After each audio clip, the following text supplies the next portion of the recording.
শেষ থেকে ছাড়বো। হ্যাঁ, একটা সামান্য ছাগল চুরির জন্য তোমার থানায় কেস করবি? সেটা আমি না বুঝতে পারলুম, কিন্তু এই যে চুরিটা হচ্ছে ছাগল চুরি যতজনার, এটা আমাদের গ্রামেরই কেউ করছে। আমাদের গ্রামের ছেলেরা কেউ করছে, আমাদের মধ্যে কেউ আছে? হ্যাঁ, আমি এটা শেষ থেকে বাইরের ছাড়বো ছেলে তো বলছি তো। এখানে এসে চুরি করতে আসবে না। শোন, তুই সামান্য একটু ছাগল চুরির জন্য এত টেনশন করিস না। একটা খুশির খবর আছে, কি খুশি খবর?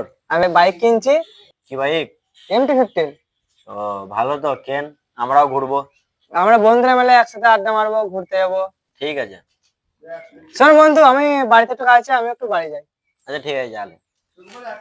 শোন বন্ধু, ওকে দেখে আমাকে সন্দেহ মনে হচ্ছিল।